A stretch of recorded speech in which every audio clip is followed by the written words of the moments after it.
പക്ഷെ ആട്ടത്തിന് രണ്ട് അർത്ഥമാണുള്ളത്. ഒന്ന്, ഒരു സ്റ്റേജിൽ നടക്കുന്ന പ്ലേ, നാടകം, അല്ലെങ്കിൽ ഒരു സ്റ്റേജിൽ നടക്കുന്ന എന്ത് പെർഫോമൻസിനും ആട്ടം എന്ന് പറയാം. രണ്ട്, ആട്ടത്തിന് ആടുക എന്ന് പറയുന്ന, അല്ലെങ്കിൽ അതിൻ്റെ ഒരു ചാഞ്ചല്യം എന്ന് പറയുന്ന അർത്ഥമുണ്ട്. ഒരു വശത്തു നിന്ന് മറ്റൊരു വശത്തേക്ക് ആടുക എന്ന് പറയുന്നത്. ഈ രണ്ട് അർത്ഥവും ഈ സിനിമ കാണുമ്പോൾ മനസ്സിലായി, രണ്ട് അർത്ഥവും ഈ സിനിമയ്ക്ക് വളരെ ഇമ്പോർട്ടൻ്റ് ആയിട്ടുള്ളൊരു കാര്യമാണെന്ന്. അതുകൊണ്ടാണ് ഈ സിനിമയ്ക്ക് ആട്ടം എന്ന് പറയുന്നൊരു ടൈറ്റിൽ ഇട്ടത് തന്നെ. ഏത് തരത്തിലുള്ള ഓഡിയൻസിനാണ് കൂടുതൽ ഒരു ഇന്ന ടൈപ്പ് ഓഡിയൻസ് എന്ന് ഞാൻ എഴുതാൻ നേരത്തോ ഡയറക്റ്റ് ചെയ്യാൻ നേരത്തോ എൻ്റെ മനസ്സിലായിരുന്നു. എല്ലാവർക്കും കാണാൻ പറ്റുന്ന, എല്ലാ സെൻസിബിലിറ്റീസിലും ഉള്ളവർക്ക് കാണാൻ പറ്റുന്ന, വളരെ സിമ്പിളായിട്ട് സംസാരിക്കുന്ന, യാതൊരുവിധ ബുദ്ധിജീവി കാര്യങ്ങളും ഇല്ലാത്ത, അല്ലേ, യാതൊരുവിധ അഭ്യാസങ്ങളും ഇല്ലാത്ത വളരെ സാധാരണമായൊരു സിനിമ എങ്ങനെ ശക്തമായിട്ട് കഥ പറയാമെന്നുള്ളതായിരുന്നു. ഒരു സസ്പെൻസ് ഡ്രാമയാണ് എസെൻഷ്യലി സിനിമ. അപ്പോൾ ആദ്യം മുതൽ ഒരു 10 മിനിറ്റ് കയറി, ഒരു 10 മിനിറ്റ് കഴിഞ്ഞു കഴിഞ്ഞാൽ വളരെ ഉദ്വേഗജനമായിട്ട് അവസാനം വരെ എങ്ങനെ ആൾക്കാർക്ക് കണ്ടിരിക്കാം, അങ്ങനെ ഒരു സിനിമ എങ്ങനെ ഉണ്ടാക്കാം എന്നുള്ളതായിരുന്നു ആദ്യം മുതലുള്ള ഒരു ആലോചന. അതിനകത്ത് പറയുന്ന ഒരു ക്രൈം വളരെ വളരെ സീരിയസ് ആയിട്ട്, വളരെ യൂണിവേഴ്സലി റെലവൻസ് ഉള്ള ഒരു ക്രൈമും അതിന്റെ പല വശങ്ങളും ആണ് പടത്തിന്റെ വിഷയവും പടത്തിൽ ട്രീറ്റ് ചെയ്തു പോയിരിക്കുന്നത്.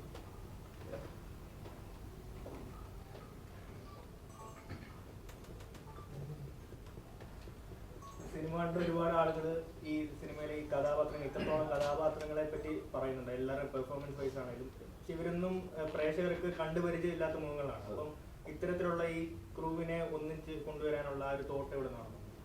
അതിന്റെ പ്രധാന കാരണക്കാരനാണ് ഈ ഇരിക്കുന്ന വിനയ് ഫോർട്ട്. കാരണം ഇവിടെ ഇരിക്കുന്ന എല്ലാവരും, അതായത് 12 ആണുങ്ങളും ഒരു പെണ്ണും ഉള്ള സിനിമയാണിത്. ആദ്യാവസാനമുള്ളവരാണ്. അതിൽ ഷാജോൺ ചേട്ടനും സെറിനും ഒഴിച്ചു കഴിഞ്ഞാൽ ബാക്കി എല്ലാവരും, ഞങ്ങളെല്ലാവരും ഒരു 10-18 വർഷമായിട്ട് എനിക്ക് ഇവരെല്ലാവരും അറിയാം. ഞങ്ങളൊരു നാടക സംഘത്തിലെ ആക്ടേഴ്സ് ആയിരുന്നു, വിനയ് ഉൾപ്പെടെ. അവിടുന്ന് ഞങ്ങളൊരു യാത്ര പോയപ്പോൾ വിനയുടെ ഐഡിയ ആണ്, വിനയാണ് എൻ്റെ അടുത്ത് പറയുന്നത്, ഇവരെ വെച്ച് നിനക്കൊരു സിനിമ ചെയ്യാൻ പറ്റുമോ, ഇവർക്ക് വേണ്ടി ഒരു, കാരണം വിനയ് ഇപ്പോൾ സിനിമയിലുണ്ട്, ഇവരെയൊക്കെ സിനിമയിലോട്ട് കൊണ്ടുവരണം, അവർ ഗംഭീര നാടക നടന്മാരാണ്, പക്ഷേ ഇവരെ സിനിമയിലോട്ട് കൊണ്ടുവരണം, അതിന് നിനക്ക് സാധനം എഴുതാൻ പറ്റുമോ എന്ന് പറയുന്ന അവിടെ നിന്നാണ് ഈ സിനിമ തുടങ്ങുന്നത്. അപ്പോൾ ആക്ച്വലി സാധാരണ നമ്മളിപ്പോഴും പല സ്ഥലത്തും പറഞ്ഞു കഴിഞ്ഞു, സാധാരണ നമ്മളൊരു കഥ, ഒരു ഐഡിയ ആലോചിച്ച് അത് കഥയായി സ്ക്രിപ്റ്റായി അങ്ങനെയാണുള്ള ഒരു സിനിമ നടക്കുന്നത്. ഇത് മറിച്ച് ആദ്യം തന്നെ കാസ്റ്റാണ് ഉണ്ടായത്. ഈ ഇത്രയും പേരെ 11 പേരെ കാസ്റ്റ് ചെയ്ത് 11 പേർക്ക് ഇവർക്ക് വേണ്ടി എഴുതിയ സിനിമയാണ്. അങ്ങനെയാണ് ഇത് തുടങ്ങുന്നത്. അതേപോലെ ഈ ഫെസ്റ്റിവൽസിന് പോകുന്ന സിനിമകൾ, നല്ല അഭിപ്രായം വരുന്ന സിനിമകൾ, അവാർഡ് പടങ്ങളെന്ന് നേരത്തെ പറഞ്ഞ പോലെ ആളുകൾ അവാർഡ് പടങ്ങളെന്ന് മുദ്രകുത്തും. അതൊരു അബദ്ധമായി തോന്നുന്നു. ലൈക്ക് ഇപ്പം തിയേറ്ററിൽ വന്ന് കണ്ടു കഴിഞ്ഞാൽ ഒരുപാട് എൻജോയ് ചെയ്യാൻ പറ്റുന്ന ഒരു സിനിമയാണ് ആട്ടം, ഏതുതരം പ്രേക്ഷകർക്കാണെങ്കിലും. സോ അത്തരത്തിൽ ഈ ഫെസ്റ്റിവലിൽ വന്ന നല്ല അഭിപ്രായങ്ങൾ വന്നത് ഒരു അബദ്ധമായി പോയെന്ന് തോന്നുന്നു. ഇല്ല, അബദ്ധമായി പോയെന്ന് തോന്നില്ല. കാരണം ഫെസ്റ്റിവൽസിന് നമ്മൾ വെറുതെ ഫെസ്റ്റിവൽസിന് പോകുമ്പോൾ നമുക്ക് അവിടെ എല്ലാം ഈ പറഞ്ഞ സ്വീകാര്യത കിട്ടിയോണ്ട് ഈ പറഞ്ഞ റിസ്ക് ഉണ്ട്. ഈ ഫെസ്റ്റിവൽസിന് പോയി കഴിയുമ്പോൾ ഇത് അവാർഡ് പടം എന്ന് പറയുന്നതിന്റെ ഒരു റിസ്ക് ഉണ്ടെങ്കിൽ പോലും, പ്രത്യേകിച്ച് അവസാനം വന്ന IFFKയിൽ വന്ന ആളുകളുടെ റിസപ്ഷൻ നമ്മളെ ഒരുപാട് സഹായിച്ചിട്ടുണ്ട്. അല്ലെങ്കിൽ ഇത് വളരെ ഒരു ചെറിയ പടമായിട്ട് ഇപ്പൊ നമുക്ക് ഒരു ആദ്യത്തെ ദിവസം കിട്ടിയ മൊമെന്റം ഒരു പക്ഷെ ഒരു 3-4-5 ദിവസം എടുത്തേനെ കിട്ടാനായിട്ട്. ഈ ഒരു ആളുകൾ ഇങ്ങനെ പറയും, ആളുകൾ ഇങ്ങനെ തെറ്റിദ്ധരിക്കുന്ന ഒരു കാര്യം ഉണ്ടെങ്കിൽ പോലും എനിക്ക് തോന്നുന്നു ഒരു 2 ദിവസത്തിനകത്ത് ആ തെറ്റിദ്ധാരണ മുഴുവൻ മാറും എന്നുള്ളതാണ് എനിക്ക് തോന്നുന്നത്. ഈ സിനിമയുടെ വേറൊരു പ്രത്യേകത ഞാൻ കണ്ടെന്താന്ന് വെച്ച് കഴിഞ്ഞാൽ, ഈ സിനിമ കണ്ട ആളുകൾ, അതാണ് മറ്റേ ഇപ്പോൾ നിങ്ങൾ മെജോറിറ്റി ആളുകൾ സിനിമ കണ്ടില്ല എന്ന് പറയുമ്പോൾ വിഷമം ഉണ്ടാകുന്ന ഒരു അവസ്ഥ എന്താണെന്ന് വെച്ച് കഴിഞ്ഞാൽ, ഈ സിനിമ കൂടുതൽ ആളുകളിലേക്ക് എത്തിക്കാൻ വേണ്ടിയിട്ടാണ് നമ്മളിപ്പോൾ ഇങ്ങനെ പ്രസ് മീറ്റ് നടത്തിയിരിക്കുന്നത്. അപ്പോൾ ഈ സിനിമയുടെ ഒരു പ്രത്യേകത, ഈ സിനിമ കണ്ട ആളുകൾ ഈ സിനിമക്ക് വേണ്ടിയിട്ട് വർക്ക് ചെയ്യും. ഈ സിനിമ ഇപ്പം നമ്മൾ ഒരു പ്രിവ്യൂ നടത്തിയാലും, അല്ലെങ്കിൽ ഈ സിനിമ ഏതെങ്കിലും തരത്തിൽ കാണാനിടയായ ആളുകൾ ഈ സിനിമ, അവരൊന്നും ഈ സിനിമയുടെ ഭാഗമല്ല, എന്നിട്ട് കൂടി അവര് നമുക്ക് വേണ്ടി ഫേസ്ബുക്കിലൂടെയും ഇൻസ്റ്റാഗ്രാമിലൂടെ ഒക്കെ നമുക്ക് വേണ്ടിയിട്ട് അവരുടെ സിനിമ പോലെ നമ്മുടെ സിനിമ പ്രൊമോട്ട് ചെയ്യും. നമ്മൾ ചെയ്യുന്നതിന്റെ ഒരു 10 പ്രൊമോഷൻ അവർ ചെയ്യുന്നു. നമ്മൾ പൊതുവെ നമ്മൾ ഏതെങ്കിലും തരത്തിൽ ഇൻവോൾവ് ആണോ, അപ്പോഴാണ് നമ്മളൊരു സിനിമ പ്രൊമോട്ട് ചെയ്യപ്പെടുന്നത്. അപ്പോൾ നിങ്ങളെല്ലാവരും ഈ സിനിമ കണ്ടിരുന്നെങ്കിൽ നിങ്ങൾ നമ്മുടെ സിനിമയ്ക്ക് വേണ്ടിയിട്ട് വർക്ക് ചെയ്തേനെ. അറ്റ്ലീസ്റ്റ് നിങ്ങൾ ഈ പറയുന്ന പോലെ ഈ സിനിമ കാണേണ്ടതാണെന്ന് പറയുന്ന തരത്തിൽ ഒരു ഇമ്പാക്ട് ഉണ്ടാക്കാൻ ഈ സിനിമക്ക് കഴിവുണ്ട്. അപ്പോൾ അതിൽ ഭയങ്കര പ്രതീക്ഷയാണ്. അപ്പോൾ കൂടുതൽ ആളുകൾ കാണുകയാണെങ്കിൽ അവർ കൂടുതൽ ആളുകളിലേക്ക് എത്തിക്കുന്നുണ്ട്. ഇപ്പൊ തന്നെ ഇതിന്റെ ഉത്തരം ഇപ്പോൾ കഴിഞ്ഞ ദിവസം ഞാൻ എൻ്റെ ഇൻസ്റ്റാഗ്രാമിൽ സ്റ്റോറി ഇട്ടൊരു വഴിയായി ഇനി പറ്റൂലെന്ന് അവർ പറയുന്നത് ഇൻസ്റ്റാഗ്രാം. അപ്പോൾ അതിന്റെ പരിപാടി അതിൽ മെജോറിറ്റി ആളുകൾ പറയുന്ന എല്ലാവരും ഇങ്ങനൊരു പ്രീ കൺസീവ്ഡ് നോഷനായിട്ടാണ് പോകുന്നത്. ഇതൊരു സ്ലോ പേസ് സിനിമയായിരിക്കും, അല്ലെങ്കിൽ ഇതൊരു അവാർഡ് കിട്ടിയ സിനിമയാണല്ലോ എന്നുള്ള തരത്തിൽ. എനിക്ക് പുറം രാജ്യങ്ങളിൽ ഇപ്പൊ ഞാൻ കേട്ടിട്ടുണ്ട് ഡ്രൈവ് എന്ന് പറഞ്ഞ സിനിമ ക്യാൻസിൽ വിന്നറായിരുന്നു. റയൻ ഗോസ്ലിംഗ് ഒക്കെ അഭിനയിച്ച എക്സ്ട്രീംലി സ്റ്റൈലിഷ് ആയിട്ടുള്ള ഒരു ആക്ഷൻ പടം ക്യാൻസിൽ വിൻ ചെയ്ത പടം. അത് ഭയങ്കര കമേഴ്ഷ്യൽ ആയിട്ട് ഹോളിവുഡിൽ വർക്ക് ആയ പടം. അപ്പൊ ഈ നമ്മുടെ ഇവിടെ എന്തോ ഒരു അവാർഡിൽ പോയത് ഞാൻ മനസ്സിലാക്കുന്നത് ഈ സിനിമയുടെ മെറിറ്റാണ്. ഈ സിനിമയിൽ അത്ര ഭയങ്കര ഡീപ്പായിട്ടുള്ള ഒരു കോണ്ടന്റ് ഉള്ളതുകൊണ്ടാണ് അവാർഡിന് പോയത്. അപ്പൊ ഈ സിനിമ ഈ ആനന്ദത എഴുതി തുടങ്ങുമ്പോൾ, അല്ലെങ്കിൽ ഈ സിനിമ ചെയ്യാമെന്ന് പറയുന്ന തോട്ട് മുതൽ ആനന്ദിനും അല്ലെങ്കിൽ ആസ് എ ടീം നമുക്കുള്ള ഒരു ക്ലാരിറ്റി എന്താണെന്ന് വെച്ച് കഴിഞ്ഞാൽ ഇതിന്റെ അത്യന്തിക ഒരു ഗംഭീര സിനിമ ഉണ്ടാക്കുക, അതുപോലെ തന്നെ നമുക്ക് പ്രധാനപ്പെട്ട ഒരു ലക്ഷ്യമായിരുന്നു ഈ പറയുന്ന 9 പേരുടെ ഈ ലോഞ്ച് എന്ന് പറഞ്ഞൊരു സാധനം. ഈ ലോഞ്ച് സംഭവിക്കണം, അല്ലെങ്കിൽ ഇവർക്ക് കൂടുതൽ അവസരങ്ങൾ ഉണ്ടാകണമെങ്കിൽ ഈ സിനിമ കമേഴ്ഷ്യലി വർക്കാണ്. ഇത് മൈനോറിറ്റിയുടെ അല്ലെങ്കിൽ ഒരു സീരിയസ് ആയിട്ടുള്ള ആളുകൾ കാണുന്ന സിനിമ മാത്രമാണെങ്കിൽ നമ്മൾ 1.5 വർഷം എടുത്ത പണി മുഴുവൻ വെറുതെ ആവും. കാര്യം അത്ര ഒരു ഏരിയയിൽ ശ്രദ്ധിക്കപ്പെട്ടിട്ട് കാര്യമില്ല. അപ്പൊ അത് കൊണ്ടിട്ട് ഈ സിനിമയുടെ ഒരു നമ്മൾ ഈ പറയുന്ന ഇവരെ ലോഞ്ച് ചെയ്ത സിനിമ എടുക്കാൻ തീരുമാനിച്ച ആ മൊമെന്റിൽ ഡിസൈഡ് ചെയ്ത ബേസിക് ആയിട്ടുള്ള 2 കാര്യങ്ങൾ. ഇതൊരു എക്സ്ട്രീംലി എൻഗേജിങ് ആയിട്ടുള്ള നല്ല ഫാസ്റ്റ് പേസ് ഉള്ള ഒരു കമേഴ്ഷ്യൽ സോണിൽ നിൽക്കുന്ന ത്രില്ലർ ആയിരിക്കണം എന്നുള്ള തന്നെയായിരുന്നു. അപ്പൊ ആ ഒരു തോട്ടിൽ നിന്നാണ് എഴുത്ത്. ഈ ആനന്ദ് 1 ലൈൻ തന്നു കഴിഞ്ഞപ്പോഴും അതിനുശേഷം സ്ക്രിപ്റ്റിന്റെ ഒരു ഫസ്റ്റ് ഡ്രാഫ്റ്റ് ഉണ്ടായി കഴിഞ്ഞപ്പോഴും ഈ ആക്ടേഴ്സിനെ വെച്ചിട്ട് റിഹേഴ്സൽ ചെയ്യുമ്പോഴും ഈവൻ പെർ ഡേ ഓരോ സീൻ ഷൂട്ട് ചെയ്യുമ്പോഴും as a film maker Anand ensure ചെയ്തിരുന്നൊരു കാര്യം ഈ സിനിമയുടെ പേസ് ആണ്. അതായത് നമുക്ക് ഉറപ്പുണ്ടായിരുന്ന അല്ലെങ്കിൽ നമ്മൾ എയിം ചെയ്തിരുന്ന പ്രധാനപ്പെട്ട ഒരു കാര്യം എന്താണെന്ന് വെച്ച് കഴിഞ്ഞാൽ ഇത് കാണുമ്പോൾ 1 മിനിറ്റ് കൂടി ഒരാൾ ബോറടിക്കരുത് എന്നുള്ളതാണ്. കാര്യം ഏറ്റവും കൂടുതൽ ആളുകളിലേക്ക് എത്തണമെങ്കിൽ ഇത് ഭയങ്കര എൻഗേജിങ് ആയിട്ടുള്ള നല്ല പേസുള്ള ഒരു സിനിമയായിരിക്കണം. അപ്പൊ ഇത് നമ്മുടെ ഒരു ഭയങ്കര ഒരു ബേസിക് ക്രൈറ്റീരിയ ആയിരുന്നു. ഇതിന്റെ മുകളിലാണ് ഇപ്പൊ ആളുകൾ ചർച്ച ചെയ്യുന്ന പല പൊളിറ്റിക്സോ അല്ലെങ്കിൽ മറ്റേ പറയുന്ന പോലെ ഭയങ്കര മെറിറ്റും അല്ലെങ്കിൽ ഭയങ്കര അപ്രീസിയേഷനൊക്കെ ഒരു ബൈ പ്രൊഡക്റ്റ് ആണ്. ഞങ്ങൾ അത്യന്തികമായിട്ട് ലക്ഷ്യം വെച്ചിരുന്നത് നല്ല ഇന്റൻസ് ആയിട്ടുള്ള നല്ല പേസ് ഉള്ള ഒരു സസ്പെൻസ് ഒക്കെ ഉള്ള ഒരു ത്രില്ലർ ചെയ്യാൻ വേണ്ടിയിട്ടാണ്. എങ്കിലേ ആളുകൾ കാണുള്ളൂ. നമ്മൾ എന്ത് ഫോം എടുത്ത് നോക്കിക്കോളൂ, നമ്മളെ അത് ഏത് ആർട്ട് ഫോം ആണെങ്കിലും സിനിമയോ നാടകമോ പാട്ടോ എന്താണെങ്കിലും ബേസിക്കലി നമ്മൾ എൻഗേജ് ചെയ്യണം ഒരാളെ. കാഴ്ചക്കാരനെ എൻഗേജ് ചെയ്യിച്ചിട്ട് വേണം ബാക്കിയുള്ള പരിപാടികളൊക്കെ നടക്കാൻ. നമ്മൾ ആ ഒരു കൈൻഡ് ഓഫ് സ്റ്റോറി ടെല്ലിങ്ങിൽ വിശ്വസിക്കുന്ന ആളുകളാണ്. അപ്പൊ എന്തുകൊണ്ടോ ഇങ്ങനൊരു ധാരണയുടെ പുറത്ത് ആളുകൾ പോവും. ഇപ്പോ ആ സിനിമ കണ്ട ആളുകൾ തന്നെ നമുക്ക് വേണ്ടിയിട്ട് ബാധിക്കുന്നുണ്ട്. അവർ പറയുന്നുണ്ട് ഓക്കെ ഇത് ഇങ്ങനെ ഒരു സിനിമയാണെന്ന് കരുതി പോയതിൽ നമ്മൾ ഖേദിക്കുന്നത്. ഭയങ്കര പേസ് ഉള്ള ഒരു ഗംഭീര സിനിമയാണ്. അല്ലെങ്കിൽ ഏറ്റവും വലിയ കോംപ്ലിമെന്റ് നേരത്തെ ഷാജോൻ ചേട്ടൻ പറഞ്ഞാണ്. അതായത് 2024 തുടങ്ങാൻ പറ്റിയ സിനിമ. 2024 ആദ്യം തിയേറ്ററിൽ പോയി കണ്ട സിനിമ ഗംഭീര സിനിമ. ഇനി 2024 നല്ല തുടക്കമായിരിക്കും എന്ന് പറഞ്ഞിട്ട് അല്ലെ, അതാണ് ഏറ്റവും വലിയ കോംപ്ലിമെന്റ്. അപ്പൊ ദയവ് ചെയ്ത് ഇതിനെ മറ്റേ ടാഗ് ചെയ്യാതിരിക്കുക. ഇതൊരു പറയുന്ന പോലെ നല്ല പേസുള്ള ഒരു ഇന്റൻസ് ആയിട്ടുള്ള എൻഗേജിങ് ആയിട്ടുള്ള സിനിമയാണ്. ആക്ച്വലി ഈ ആദ്യത്തെ പ്രിവ്യൂ ഷോവിന് ബേസിൽ വന്നപ്പോ ബേസിൽ എന്റെ അടുത്ത് പടം കണ്ടു കഴിഞ്ഞപ്പോ ബേസിൽ എന്റെ അടുത്ത് പറഞ്ഞു ഉള്ള കാര്യം പറയല്ലോ, ഇത് എന്തോ അവാർഡ് പടം കാണാന്ന് വിചാരിച്ചാൽ മതി, ഇത് നല്ല ഒന്നാമത്തെ കൊമേഴ്ഷ്യൽ പടം.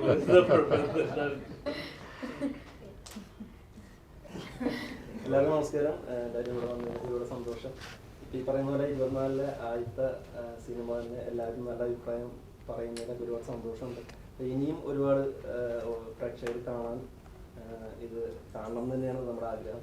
അപ്പോൾ ഈ പറയുന്ന പോലെ നല്ല സസ്പെൻസ് ഡ്രാമയാണ്. നിങ്ങളെ 2 മണിക്കൂർ ഒരിക്കലും ബോറടിപ്പിക്കാതെ ഭയങ്കര സസ്പെൻസ് എലമെന്റ്സ് ഒക്കെ ഉള്ള നല്ലൊരു സിനിമയാണ്. അപ്പോൾ എല്ലാവരും തിയേറ്ററിൽ തന്നെ വളരെ കാണണം തന്നെയാണ് പറയാനുള്ളത്. താങ്ക്സ്. ചോദ്യങ്ങൾ കണ്ടിന്യൂ ചെയ്യാം. വിനേട്ട, ഈ പടത്തിലെ ഒരു ലിപ് ലോക്ക് സീനൊക്കെ ഉണ്ട്.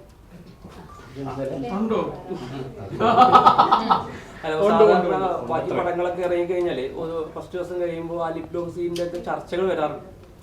ഇങ്ങനെ നടൻ ഇങ്ങനെ ആയിട്ട്. പക്ഷെ ഈ പടം ഇറങ്ങിയതിനു ശേഷം വിനേട്ടൻ ലിപ് ലോക്ക് മാത്രം ചർച്ചയായിട്ടില്ല. അത് എന്തുകൊണ്ടായിരിക്കും? അത് മരുന്നായിട്ട് കൊടുത്തോട്ടെ. 2024 അതെ, ഇനി അതിനൊന്നും വലിയ പ്രസക്തിയില്ലല്ലോ. ലിപ് ലോക്ക് തുറന്ന പരിപാടി നമുക്ക് ചെയ്തപ്പോൾ കൂടി അങ്ങനെ ഭയങ്കര പ്രത്യേകത തോന്നിയില്ല. നമ്മൾ മറ്റേതൊരു സീൻ ചെയ്യുന്ന പോലെയുള്ള ഒരു സീൻ മാത്രമായിരുന്നു. പിന്നെന്താ, പിന്നെ ആ സിനിമയെ സംബന്ധിച്ച് ഭയങ്കര ഇമ്പോർട്ടൻ്റ് ആയിട്ടുള്ള, അല്ലെങ്കിൽ ഈ സിനിമയിൽ വളരെ പ്രാധാന്യം അർഹിക്കുന്ന ഒരു കാര്യമാണ്. അതിൻ്റെ ഒരു ഇൻട്രസ്റ്റിംഗ് കഥയുണ്ട്. US വെച്ച് നമ്മുടെ പടം കാണിച്ചല്ലോ, നമ്മുടെ അവിടെ പടം കാണിച്ചു കഴിഞ്ഞപ്പോൾ അവിടുത്തെ അപ്പൊ ഞാൻ വിചാരിച്ചു അങ്ങനെ ഇതൊക്കെ ഇങ്ങനെ ചർച്ചയാക്കുന്ന ഒരു അവസ്ഥ ഇവിടെ മാത്രമേ ഉണ്ടാവുള്ളൂ, ലിപ് ലോക്ക് ഒക്കെ.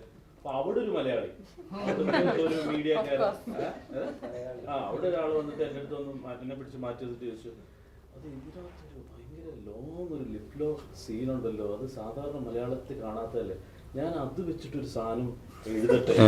നമ്മുടെ മുട്ടുകാരൻ അപ്പൊ എന്നോട് പറഞ്ഞു, ട്രെയിലറിൽ നിങ്ങളത് വിട്, ടീസറിൽ നിങ്ങളത് വിട്, അത് നല്ല അങ്ങനെ അത് കുറഞ്ഞുള്ള ആള് മതി. പറഞ്ഞ പോലെ 2024 ലിപ് ലോക്ക് ഒരു ചർച്ചയാണ്. ഓരോരുത്തർക്ക് താല്പര്യമുള്ളതിനെ കുറിച്ചല്ലേ ചോദിക്കുള്ളൂ.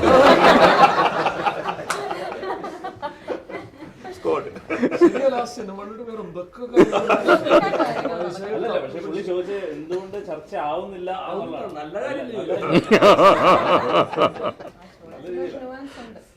അത് വേണം. ഈ 2024 ഇത്രത്തോളം പുരോഗമനം ഉണ്ടെന്ന് പറയുന്നു. ഈ പുരോഗമനം പറയുന്നത് സിനിമയിൽ ജീവിതത്തിൽ പ്രാകൽപ്പിക്കുമ്പോൾ അതിൻ്റെതായ രീതിയിൽ നമുക്ക് ചെയ്യാൻ പറ്റുന്നില്ല, ജീവിതത്തിലായാലും ചെയ്യാൻ പറ്റുന്നില്ല എന്നുള്ള രീതിയിൽ സംസാരിക്കുന്നുണ്ട്. ജീവിതത്തിൽ അങ്ങനെ എന്തെങ്കിലും അബദ്ധങ്ങൾ വന്നിട്ടുണ്ടോ പുരോഗമനം സംസാരിച്ചിട്ട്? ഇങ്ങനെ എന്തെങ്കിലും? ഞാനൊന്നും സംസാരിക്കാറില്ലല്ലോ. അല്ല, ഞാൻ ശ്രദ്ധിച്ചിട്ടില്ല. ഞാൻ ഈ പറയുന്ന ആകെ ഞാനൊരു നടൻ മാത്രമാണ്. അതിന്റെ നല്ല തിരിച്ചറിവ് എനിക്കുണ്ട്. ഇപ്പൊ നിങ്ങള് ഒരു തൊഴിൽ ചെയ്യുന്നു, ഞാൻ ഒരു തൊഴിൽ ചെയ്യുന്നു. അപ്പൊ ഞാൻ എന്നെ വിശ്വസിച്ച് ഇപ്പൊ ഒരു സംവിധായകൻ, ഒരു തിരക്കഥാകൃത്ത്, എനിക്കൊരു തിരക്കഥയായിരുന്നു, എന്നോട് അഭിനയിക്കാൻ പറയുന്നു. ഞാൻ അവിടെ ജസ്റ്റിസ് കാണിക്കുന്നു, ഏറ്റവും നല്ല ഭംഗിയായിട്ട് അഭിനയിക്കാനുള്ള ശ്രമങ്ങൾ നടത്തുന്നു, ഞാൻ വീട്ടിൽ പോകുന്നു. ഞാൻ പുരോഗമനം ഒരിക്കലും പ്രസംഗിക്കാറില്ല. എൻ്റെ ഡ്യൂട്ടി അല്ലല്ലോ അത്. ഞാൻ ഒരു നടനാണ്, ഞാൻ അഭിനയിക്കുക എന്നുള്ളതാണ്. ഞാൻ ഒരിക്കലും അങ്ങനെ ഒരു പൊളിറ്റിക്കൽ ഇഷ്യൂസിൽ ഇടപെടുന്നോ അല്ലെങ്കിൽ പ്രതികരിക്കുക അങ്ങനെ ചെയ്യുന്ന ഒരാളൊന്നുമല്ല. എനിക്കത് ഞാൻ അങ്ങനെ പൊതുവെ ചെയ്യാറില്ലല്ലോ. ചെയ്യോ? ഇത് പറയില്ല. പ്രതികരിക്കേണ്ടതായിട്ട് തോന്നിയിട്ടുണ്ടോ എന്തെങ്കിലും? ഗതികിടുമ്പോ പ്രതികരിക്കും. ഇപ്പൊ ഫോട്ടോസില് വീട്ടിൽ കിടന്ന് ഉറങ്ങാത്തൊരവസ്ഥ വന്നിട്ടുണ്ട്. അതായത് കൊതുക് കൂടി ഫോട്ടോസിൽ ആ പരിസര പ്രദേശങ്ങളിൽ മനുഷ്യർക്ക് ഉറങ്ങാൻ പറ്റാത്തൊരവസ്ഥ വന്നപ്പോൾ ഞാൻ പ്രതികരിച്ചിട്ടുണ്ട്. അല്ലെങ്കിൽ ഇപ്പൊ ബ്രഹ്മപുരത്ത് മറ്റേ സ്ഥിരമായി തീ കത്തി, മനസ്സിലായോ, അത് ലക്ഷക്കണക്കിന് ആളുകളുടെ ജീവൻ ഭീഷണിയിലാവുന്ന പറയുന്ന ഒരു അവസ്ഥയിലേക്ക് ഇതൊക്കെ പ്രതികരിക്കാൻ വേണ്ടിയിട്ട് ചെയ്യുന്നതല്ല. ഒരു മനുഷ്യന്റെ ഗതികേടിൽ നിന്ന് അല്ലെങ്കിൽ നമ്മുടെ നിലനിൽപ്പ്, നമ്മുടെ ജീവന അപകടം ഉണ്ടാകുമ്പോൾ ഒരു വ്യക്തി എന്നുള്ള തരത്തിലുള്ള പ്രതികരണങ്ങളാണ്, വേറൊന്നുമില്ല. പിന്നെ ഈ പറയുന്ന ഈ ലിപ് ലോക്ക് കേസൊക്കെ പറഞ്ഞില്ല. അപ്പൊ ഞാൻ ബൈ പ്രൊഫഷൻ ഒരു ആക്ടറാണ്, ഞാൻ പ്രൊഫഷണൽ ആക്ടറാണ്. ഞാൻ 15 വർഷമായിട്ട് ഒരു ഏറ്റവും ടാലന്റഡ് ആയിട്ടുള്ള ആളുകൾ വർക്ക് ചെയ്യുന്ന ഒരു ഇൻഡസ്ട്രിയിൽ അഭിനയിച്ച് ജീവിക്കുന്ന ആളാണ്. ഞാൻ 10-65 സിനിമ ചെയ്തു കഴിഞ്ഞു. അപ്പൊ എന്നെ സംബന്ധിച്ച് ഞാൻ ഇന്ന് വരെ ഒരു ഡയറക്ടർ എന്നോട് ഈ പറയുന്ന പോലെ ഒരു കൺവെൻഷനെ ബ്രേക്ക് ചെയ്തിട്ട് ഒരു സാധനം ചെയ്യാൻ പറഞ്ഞു കഴിഞ്ഞാൽ ഞാൻ ചെയ്യില്ല എന്ന് പറഞ്ഞിട്ടില്ല. നമ്മൾ ഒരു സ്ക്രിപ്റ്റിനോട് കമ്മിറ്റഡ് ആയിട്ട് നമ്മളൊരു സിനിമ ചെയ്യാൻ തീരുമാനിച്ചു കഴിഞ്ഞാൽ പിന്നെ ഫിലിം മേക്കറിന്റെ കോളാണ്. ആ സിനിമയ്ക്ക് വേണ്ടി, ആ കഥാപാത്രത്തിന് വേണ്ടി എന്തെങ്കിലും ചെയ്യാൻ പറഞ്ഞു കഴിഞ്ഞാൽ ചെയ്യും. ഞാൻ ഒരു റിസർവേഷനും വെക്കുന്നില്ല. ഇപ്പൊ നാളെ നാളെ ഒരു സിനിമയിൽ ഇപ്പൊ ന്യൂഡായിട്ട് അഭിനയിക്കേണ്ട ഒരു അവസ്ഥ വന്നു കഴിഞ്ഞാൽ, അതല്ലെങ്കിൽ അത് സിനിമയുടെ ആവശ്യമാണെങ്കിൽ, കഥാപാത്രത്തിന്റെ പൂർണ്ണതയ്ക്ക് വേണ്ടി ഞാൻ അങ്ങനെ ചെയ്യണമെങ്കിൽ ഞാൻ 100% ചെയ്യും. അല്ലെങ്കിൽ ഞാൻ ഡയറക്ടറിനോട് ഒരിക്കലും പറയില്ല, അയ്യോ ഞാൻ ഈ പറയുന്ന പോലെ ഞാൻ അത് ചെയ്യില്ല, അല്ലെങ്കിൽ ഞാൻ ഇത്ര സിനിമ ചെയ്ത ആളാണെന്നോ അല്ലെങ്കിൽ അങ്ങനത്തെ നോൺസെൻസ് ഒന്നും ഞാൻ പറയില്ല. നമ്മളൊരു തിരക്കഥ വായിച്ച് ഒരു സംവിധായകൻ വിശ്വസിച്ചൊരു സിനിമക്ക് മുന്നോട്ട് പോയി കഴിഞ്ഞ് കഴിഞ്ഞാൽ അവർ പറയുന്ന കാര്യങ്ങൾ ആ സിനിമയുടെ പൂർണ്ണതയ്ക്ക് വേണ്ടിയിട്ട് നമ്മൾ ചെയ്യണം. അതിൽ വിശ്വസിക്കുന്ന ഒരാളാണ്. ഇതുവരെ ഞാൻ ചെയ്തിട്ടുണ്ട്. ഇനി മുന്നോട്ട് പോയി കഴിഞ്ഞാൽ ഞാൻ അത് തന്നെ ചെയ്യുന്നത് ഞാൻ വിശ്വസിക്കുന്നു.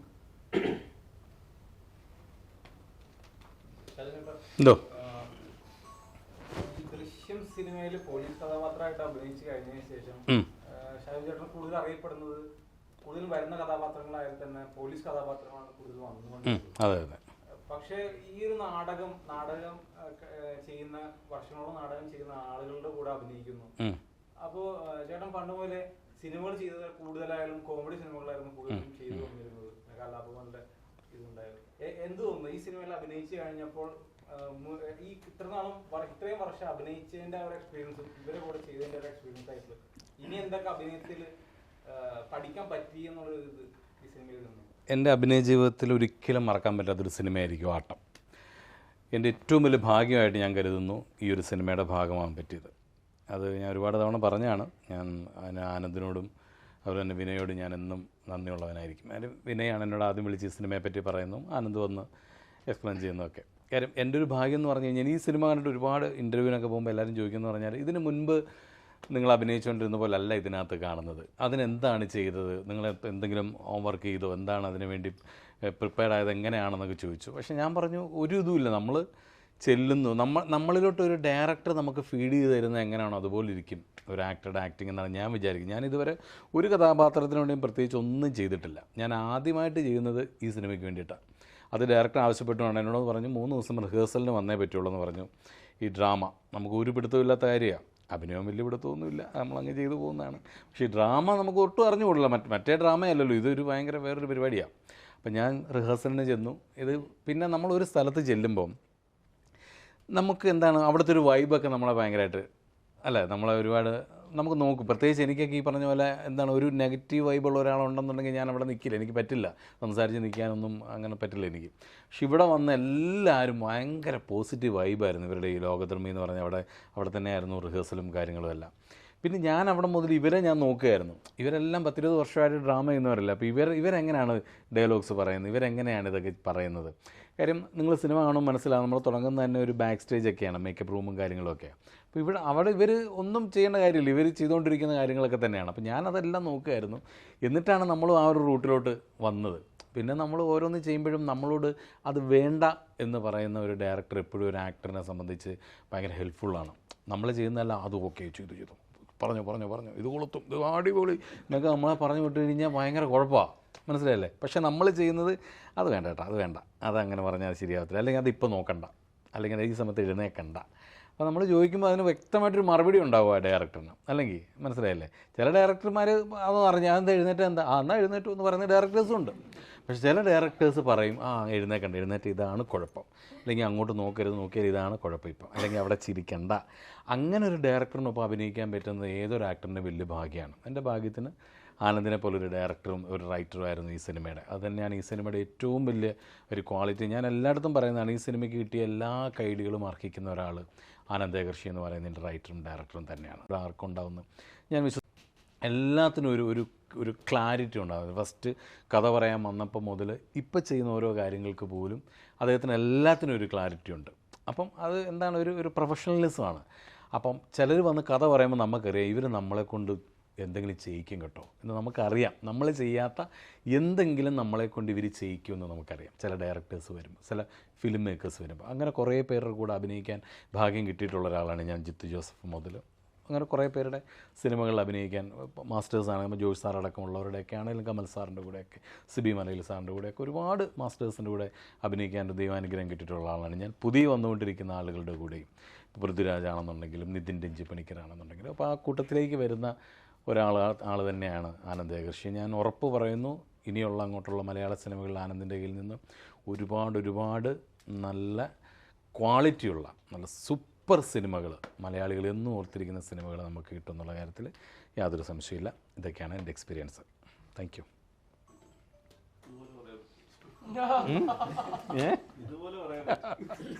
ഇതുപോലൊക്കെ പറയണമെന്ന് പറഞ്ഞല്ലേ കൊണ്ടിരുത്തിയത്.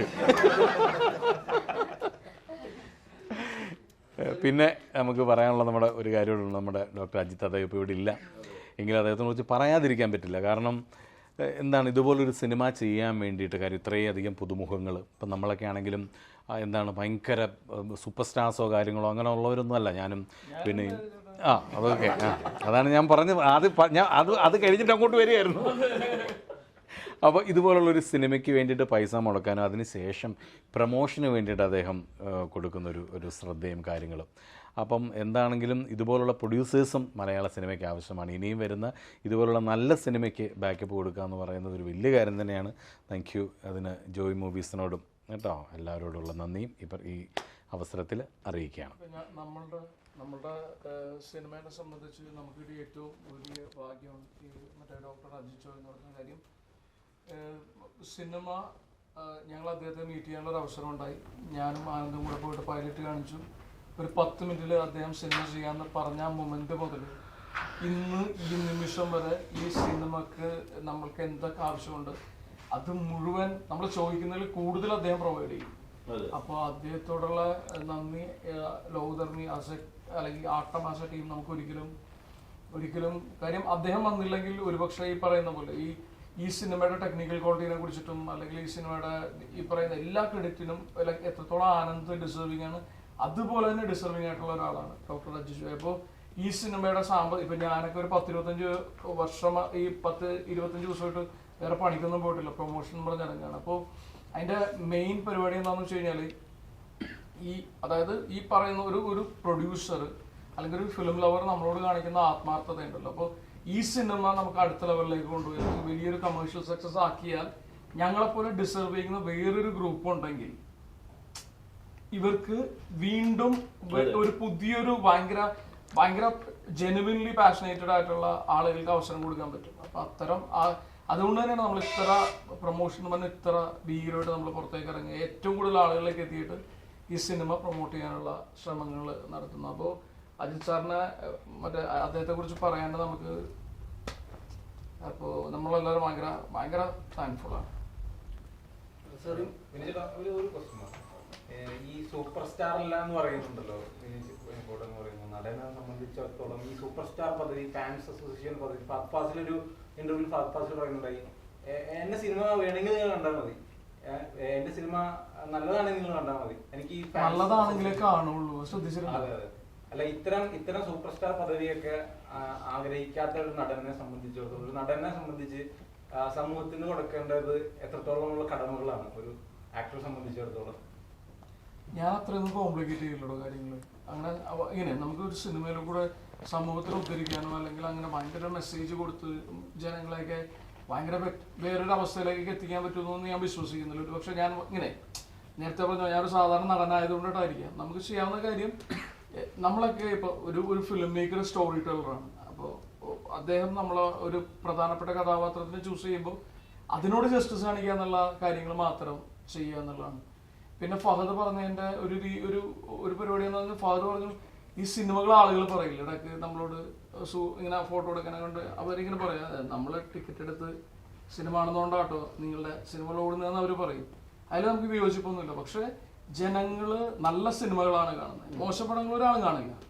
അപ്പം അല്ലെങ്കിൽ ഈ വ്യക്തിയുടെ സിനിമ ആയതുകൊണ്ടിട്ടൊന്നും കാണുന്നില്ല. അങ്ങനെയാണെങ്കിൽ ഇപ്പൊ വലിയ താരങ്ങളുടെ സിനിമകൾ എല്ലാ പടങ്ങളും ഓടണ്ടേ, നല്ല സിനിമകളെ കാണപ്പെടുന്നുള്ളൂ. അപ്പോൾ നിങ്ങൾ പറഞ്ഞ പോലെ ഒരു സ്റ്റാർ ആകുന്നതിന്റെ അല്ലെങ്കിൽ ഞാനൊരു സ്റ്റാർ ആകണമെന്ന് ആഗ്രഹിക്കുന്ന ഒരാൾ തന്നെയാണ്. അതിന്റെ ഒരു ഉദ്ദേശം എന്താണെന്ന് വെച്ച് കഴിഞ്ഞാൽ എനിക്ക് ഈ സ്റ്റാറിന്റെ ലക്ഷറി പിടിക്കാൻ വേണ്ടിയിട്ടൊന്നുമല്ല, 2 ക്യാരവാനോ അല്ലെങ്കിൽ ബെൻസ് കാറോ ഒന്നും അതൊന്നുമല്ല നമ്മുടെ പ്രയോറിറ്റി. എന്റെ പ്രയോറിറ്റി എന്താണെന്ന് വെച്ച് കഴിഞ്ഞാൽ നമുക്ക് ഇഷ്ടപ്പെട്ട സിനിമകൾ ചെയ്യാം. പിന്നെ 20 ദിവസം പ്രൊമോഷൻ ചെയ്യേണ്ടി വരില്ല. സിനിമയിൽ അഭിനയിക്കാൻ ഞാൻ ഇവരോട് പറഞ്ഞു, അതായത് ഈ പ്രൊമോട്ട് ചെയ്തതിന്റെ 10-1 എഫേർട്ട് ഉണ്ടായിട്ടില്ല സിനിമയിൽ അഭിനയിക്കാൻ. അപ്പൊ അതാണ്. അപ്പൊ സ്റ്റാർ ആയിക്കഴിഞ്ഞാലുള്ള ഗുണം നമുക്ക് ഇഷ്ടമുള്ള തരം കഥാപാത്രങ്ങളെ ഇഷ്ടമുള്ള തരത്തിലുള്ള സിനിമകൾ നമുക്ക് ക്രിയേറ്റ് ചെയ്യാൻ പറ്റും.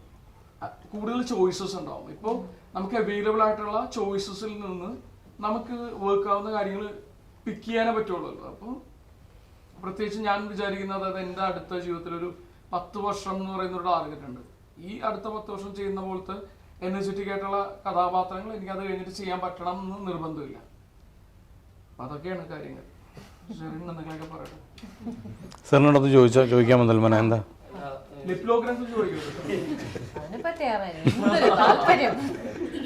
അല്ല, സ്ക്രീനിൽ അഭിനയിക്കുമ്പോഴുള്ള ഈ വിനയ് ഫോട്ടും അല്ലാതെയുള്ള വിനയ് ഫോട്ടും തമ്മിൽ എന്തെങ്കിലും ബന്ധമുണ്ടോ? പടത്തിന്റെ വിനയ് ഫോട്ടും ക്യാരക്ടർ വൈസ് ഈ പടത്തിലെ വിനയ് ഫോട്ടും ഒരു വ്യക്തിയും ഭയങ്കര ഡിഫറെന്റ് ആണ്. വിനയ് ഭയങ്കര വെൽക്കമിങ് ആണ്. ഇവരെല്ലാവരും ഇവരുടെ ഒത്തൊരുമ കണ്ട് എക്സ്പീരിയൻസ് ചെയ്തതിൽ എനിക്ക് വളരെയധികം സന്തോഷമുണ്ട്. സെറ്റിൽ ഷൂട്ടില്ലാത്ത സമയം ഇവർ ഫുൾ പാട്ടൊക്കെ പാടി കളിച്ചും ചിരിച്ചിരിക്കുകയാണ്. ആൻഡ് ഈ ഗ്രൂപ്പിൻ്റെ കൂടെ ഞാനും ഒന്നായി. ആൻഡ് അവർ എന്നെ ഇത്രയും പെട്ടെന്ന് അക്സെപ്റ്റ് ചെയ്യും വെൽക്കം ചെയ്തതിൽ എനിക്ക് വളരെ ഹാപ്പിയാണ് ഞാൻ. പിന്നെ തുടക്കം മുതലേ ആട്ടത്തിൻ്റെ പ്രോസസ്സും അപ്രോച്ചും വളരെ ഇൻട്രസ്റ്റിംഗ് ആയിരുന്നു. ഞാൻ വർക്ക് ചെയ്യുന്ന ഡയറക്ടേഴ്സിനോട് ഞാൻ ചോദിക്കുന്ന ഒരു കാര്യമാണ്, എന്തായിരുന്നു ഇതിൻ്റെ ഇൻസ്പിറേഷൻ? അപ്പോൾ ഇവരുടെ ഈ ഒറ്റ സുഹൃത്തുക്കളുടെ ടാലൻറ്റിനെ ഷോക്കേസ് ചെയ്യാനാണ്. അതിൽ നിന്നാണ് ആട്ടം തുടങ്ങിയത്. അത് വളരെ പ്യുവർ ഇൻറ്റൻഷനാണ്. ഞാൻ വർക്ക് ചെയ്തിട്ടുള്ള ഡയറക്ടേഴ്സ് ആരും ഇതുവരെ ആ കാരണമൊന്നും എടുത്തു പറഞ്ഞിട്ടില്ല, ഇതായിരുന്നു ഇങ്ങനെയാണ് നമ്മുടെ തുടക്കം. അപ്പോൾ അത് കാരണം അത് മാത്രമല്ല, വേറെ കുറേ കാരണങ്ങളുണ്ട്. ആട്ടം is A very very special project. ഞാൻ ഒരിക്കലും വിചാരിച്ചില്ല എൻ്റെ കരിയറിൻ്റെ ഈ പോയിന്റിൽ എനിക്ക് ഇതുപോലത്തെ ഒരു പടം ചെയ്യാനുള്ളൊരു അവസരം കിട്ടും. ആൻഡ് നമ്മൾ ഒന്നൊന്നര വർഷം മുന്നേ തുടങ്ങിയ ആ പ്രയത്നവും അധ്വാനത്തിൻ്റെയും ഫൈനൽ റിസൾട്ട് പ്രേക്ഷകരും ക്രിട്ടിക്സും ഉൾപ്പെടെ രണ്ടുപേരും അപ്രീഷിയേറ്റ് ചെയ്യുന്നത് കാണുമ്പോൾ സന്തോഷവും അഭിമാനവും നല്ല നല്ല ഫീലിംഗ് ആണ്. ഞാൻ വളരെ ഹാപ്പിയാണ്, വളരെ ഗ്രേറ്റ്ഫുള്ളാണ്. പിന്നീട് ഇപ്പൊ ഈ കോടി ക്ലബിന്റെ ഒക്കെ കാലമാണ്. ഇപ്പൊ ഒരു പടം ഇറങ്ങി കഴിഞ്ഞ ഒരു 5 ദിവസം കഴിയുമ്പോൾ തന്നെ 100 കോടി 500 കോടി 1000 കോടി ഒക്കെ പറയുന്നുണ്ട്.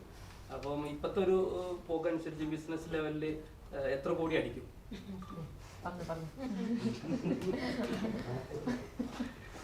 ഞാനൊരു ഉളവിട്ടടിക്കാന്ന് വിചാരിച്ചു, ഞാനത് സ്കിപ്പ് ചെയ്തു. ഒന്നും ഇതില്ലടോ, അതിനെ കുറിച്ചൊന്നും എനിക്ക് അറിഞ്ഞുകൂടല്ലോ. നമുക്ക് അത്തരം മേഖലകളിലൊക്കെയുള്ള നമുക്ക് എത്രത്തോളം ഈ സിനിമ ആളുകളിലേക്ക് എത്തിക്കാൻ പറ്റും എന്ന് പറയുന്നത് ഫിനാൻസ് സൈഡൊക്കെ നോക്കുന്ന ആളുകൾ വേറെ. അപ്പൊ അങ്ങനെ നമ്മളുടെ ഒരു ഈ പറയുന്ന പോലെ നമ്മുടെ സിനിമ നല്ലതാണ്, അല്ലെങ്കിൽ സിനിമ കണ്ടു കഴിഞ്ഞാൽ ആളുകൾക്ക് ഇഷ്ടപ്പെടും എന്നുള്ള കാര്യത്തിൽ നമുക്ക് ഗ്യാരണ്ടിയാണ്. അത്തരം കാര്യങ്ങളെ നമുക്ക് ഗ്യാരണ്ടി പറയാൻ പറ്റുള്ളൂ. ഞാനും ഈ ഓണക്കോടിയൊക്കെ ആയിട്ടുള്ള ബന്ധങ്ങളേ ഉള്ളൂ. എനിക്ക് 50 കോടി 100 കോടി എന്ന് പറഞ്ഞുകൂടാ. സോറി, ഇതാണ് ആദ്യം ഉദ്ദേശിച്ച തമാശ കോമഡി. അത് ഞാൻ അപ്പോഴും പറഞ്ഞിരുന്നു കൂടെ കോമഡിയാണ്. ഇവര് ബോറടിക്കരുതല്ലോ. സോഷ്യൽ മീഡിയ റിവ്യൂസ് ഒക്കെ കാണണ്ടേ? പൊളിയല്ലോ, വൻ പൊളിയാണ്. താൻ എന്റെ ഇൻസ്റ്റാഗ്രാം സ്റ്റോറി എടുത്ത് നോക്കുക, ഒറ്റ പൈസ കൊടുത്ത് ഇടിപ്പിച്ചിട്ടില്ല. എല്ലാം ജെന്യൂൻ ആയിട്ടുള്ള ആളുകൾ സിനിമ കണ്ടിട്ട് സ്റ്റോറി ഇടുന്നതാണ്. അല്ലെങ്കിൽ ഇന്നൊരു ഗംഭീര ഒരു ഭയങ്കര രസമുള്ള ഒരു റിവ്യൂ, അത് മറ്റേ എനിക്ക് തോന്നുന്നു അദ്ദേഹം സുരേഷ് ബാബു റൈറ്റർ. ഞാൻ ഇവനെ ഞാൻ നിങ്ങൾക്ക് വേണ്ടിയിട്ട് ഞാൻ വായിക്കാം. 2024 നേരുള്ളതാക്കാൻ എല്ലാവരും ആട്ടം കാണുക. എന്തൊരു സിനിമയാണിത്! അസ്ഗർ ഫർഹാദിയുടെ ഒരു സിനിമ മലയാളം പറഞ്ഞതുപോലെ വെടിയും പുകയും കാതടപ്പിക്കുന്ന ബീജിയവും ഇല്ലാതെ സ്ക്രീനിൽ RDX വിസ്ഫോടനം തീർക്കാൻ നിസ്സാരമായ മനുഷ്യരുടെ മൗനം മതി എന്ന് ആട്ടം പറയുന്നു. 12 പുരുഷന്മാരും ഒരു സ്ത്രീയും സംസാരിച്ചു തുടങ്ങുമ്പോൾ കോട്ടകയിൽ ഗന്ധകം മണക്കും, പുറത്ത് കാറ്റടിക്കും, മഴ മുഴങ്ങും. ആനന്ദ് ദേഗശ്രീയും കൂട്ടുകാരും മലയാള സിനിമയിൽ വിപ്ലവം സൃഷ്ടിച്ചിരിക്കുന്നു. ആട്ടം കാണാൻ KG ജോർജ് കൂടെ ഉണ്ടായിരുന്നെങ്കിൽ ഇതിൽ നല്ല റിവ്യൂ ഉണ്ടോ? ലാലേട്ടന്റെ നേരെ തിയേറ്ററിലുണ്ടല്ലോ, അപ്പൊ റിവ്യൂ ചെയ്യുന്ന സമയത്ത് അതിനേക്കാളും ഒന്നുകൂടെ മികച്ച സിനിമയാണ് ആട്ടം എന്നൊക്കെ റിവ്യൂ ചെയ്യുന്നത്. അപ്പൊ അതിനെ കുറിച്ച് എന്താ പറയാ? ലാലേട്ടന്റെ ഫാൻസിനെ കൊണ്ട് നമ്മൾ അടിപൊളിക്കാണ് വേണം. ഒന്ന് കമ്പാരിസണിൽ അർത്ഥമില്ലുള്ളൂ. ഈ പറയുന്ന പോലെ ആ നേര് ഗംഭീര സിനിമ ആയത് കൊണ്ടിട്ടാണ് അത് ഇത്രത്തോളം കമേഴ്ഷ്യൽ സക്സസ്ഫുൾ ആയിട്ട് ഓടുന്നത്. പിന്നെ അതിൽ അഭിനയിച്ചിരിക്കുന്ന ഒരു ലൈക്ക് മറ്റേ ലോകങ്ങളുടെ ഏറ്റവും വലിയ ലെജൻഡറി ആയിട്ടുള്ള ഒരു ആക്ടറൊക്കെയാണ്. അപ്പോൾ കമ്പാരിസണിലൊന്നും അർത്ഥമില്ല. നമ്മൾ പറയുന്നത് നമ്മളുടെ സിനിമയെ കുറിച്ചിട്ട് നമുക്ക് പറയാം. നമ്മുടെ സിനിമ ഗംഭീര സിനിമയാണ്. സിനിമ ഇപ്പോ 100 പേര് കണ്ടാൽ 100 പേർക്കും സിനിമ ഇഷ്ടപ്പെടുന്നു എന്നുള്ളിടത്തുള്ള ഒരു അഭിമാനമൊക്കെയാണ്. വേറൊരു സിനിമയായിട്ട് നമ്മൾ കമ്പയർ ചെയ്യേണ്ട കാര്യമേ ഇല്ല. എല്ലാ സിനിമകളും വിജയിക്കട്ടെ എന്നുള്ളതാണ്. ഇപ്പൊ നമ്മളുടെ സിനിമ മാത്രം എന്നുള്ളതല്ല, അതൊരു ഗംഭീര സിനിമ ആയതുകൊണ്ടിട്ടാണ് സിനിമ ഇത്ര നാളായിട്ട് തിയേറ്ററിൽ നിൽക്കുകയും ഈ നേരത്തെ വൈശാഖ് പറഞ്ഞ പോലെ ഏതോ 100 കോടി ക്ലബിലേക്ക് കയറാനുള്ള യാത്രയാണ് ആ സിനിമ നടത്തുന്നത്. നമുക്ക് അത്രയൊന്നും വേണ്ട, എന്നാലും ഈ പറയുന്ന പോലെ 100 കോടി 50 കോടി ഒന്നും ഇവിടെ എടുക്കുന്നില്ല. പക്ഷെ ഏറ്റവും കൂടുതൽ ആളുകൾ കാണുക എന്നുള്ളതാണ് സ്വപ്നം. ഈ തിയേറ്ററിൽ വന്നിട്ട് ഏറ്റവും കൂടുതൽ നമ്മൾ കഴിഞ്ഞ ദിവസം തിയേറ്റർ വിസിറ്റ് ഒക്കെ നടത്തുമ്പോൾ ഏറ്റവും സന്തോഷം എന്താണെന്ന് വെച്ച് കഴിഞ്ഞാൽ ആളുകൾ ഒരുപാട് ഇടങ്ങളിൽ ചിരിക്കുന്നു, ഒരുപാട് കയ്യടികൾ. സിനിമ കഴിയുമ്പോൾ ഉള്ള ആളുകൾ എഴുന്നേറ്റ് നിന്ന് കൈയടിക്കുന്നു എന്ന് പറയുന്ന പരിപാടിയൊക്കെ ഉണ്ടല്ലോ. നമുക്ക് അതൊക്കെ മതി, ഹാപ്പിയാണ്. വേണ്ട 100 കോടി വേണ്ട.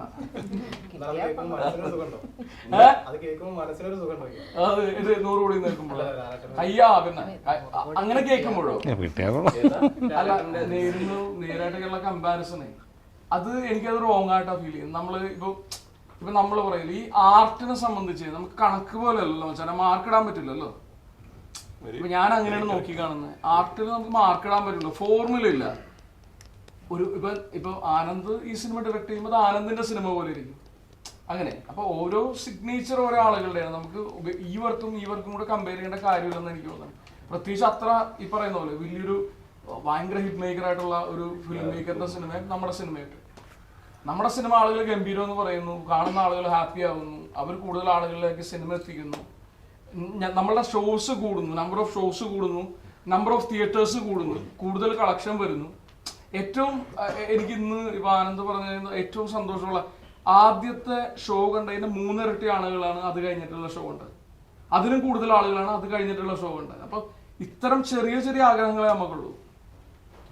മാത്രമല്ല ഇപ്പൊ നേരെന്ന് പറയുന്നതിൽ ഗംഭീര സിനിമ വിജയിക്കുന്നത് കൊണ്ടാണ് നമ്മുടെ സിനിമയ്ക്ക് വിജയം വരുന്നത്. അതുകൊണ്ടാണ് ആളുകൾ തിയേറ്ററിലേക്ക് പോകുന്നത്, ആ കൾച്ചർ ഉണ്ടാകുന്നതുകൊണ്ടാണ് മറ്റു സിനിമ വിജയിക്കുന്നത്. ഒരു നേരിന്റെ കൂടെ ഇറങ്ങുന്നത് നമ്മളിപ്പോ ഉള്ളത് തന്നെ നമ്മുടെ ഒരു മഹാഭാഗ്യം, അല്ലാതെ ഒരു കമ്പാരിസണും ഇല്ല നേരുമായിട്ട്. ഒരു നടൻ എന്നുള്ളത് എനിക്ക് ഭയങ്കര അഭിമാനമാണ്. അതായത് ഈ പറയുന്ന പോലെ ഈ ലെജൻസ് വർക്ക് ചെയ്യുന്ന ഈ ഇൻഡസ്ട്രിയിൽ ഇവർ വർക്ക് ചെയ്യുന്ന സമയത്ത് സിനിമയിൽ അഭിനയിക്കാൻ കഴിഞ്ഞ ഒരാളെന്നുള്ള തരത്തില് നമ്മൾ ഭയങ്കര സൂപ്പർ പ്രൗഡാണ്. അങ്ങനെ ഒരു പരിപാടി ഉണ്ടാവുമല്ലോ. അപ്പൊ അത് ഇപ്പൊ ഞാൻ പല ഇന്റർവ്യൂവിലും നമ്മൾ ഫിലിം സ്കൂളിലൊക്കെ പഠിക്കുമ്പോൾ ഈ വാനപ്രസ്ഥം അല്ലെങ്കിൽ വിധേയൻ, അംബേദ്കർ അല്ലെ അത്തരം സിനിമകളൊക്കെ, വാസ്തുഹാരയൊക്കെ നമുക്കവിടെ സ്ക്രീനിങ് ഉണ്ടാവും. അപ്പൊ സ്ക്രീനിങ് കഴിഞ്ഞ് കഴിഞ്ഞാല് മറ്റേ എന്തോ പെങ്ങളുടെ കല്യാണത്തിന് ആങ്ങള വീടിന്റെ വാതിക്ക് നിൽക്കുന്ന പോലെ ഞാൻ വെറുതെ സ്റ്റൈലായിട്ടൊക്കെ പോയി നിൽക്കും. എന്തിനാ കാര്യം, ഞാൻ റെപ്രസെന്റ് ചെയ്യുന്നത് ഇവരെയാണ്. അല്ലെങ്കിൽ കേരളം മലയാള സിനിമ എന്ന് പറഞ്ഞിട്ട് ഇവരുടെ മുഖങ്ങളാണ് അന്യഭാഷക്കാർക്ക്. അപ്പോൾ നേരിൽ എന്ന് പറയുന്ന ഒരു സിനിമ തിയേറ്ററിലുള്ളപ്പോൾ നമ്മുടെ സിനിമ വരുന്നു, 2 സിനിമക്ക് നല്ല അഭിപ്രായം വരുന്നു, അതൊക്കെ തന്നെ വലിയ സന്തോഷമുള്ള കാര്യമാണ്.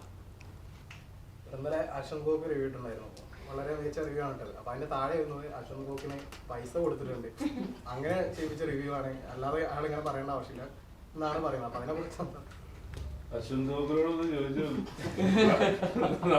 നമ്മളെ കുറിച്ച് കേട്ടിട്ട് പോലും ഇല്ല, പുള്ളി പടം മാത്രമേ കണ്ടിട്ടുള്ളൂ.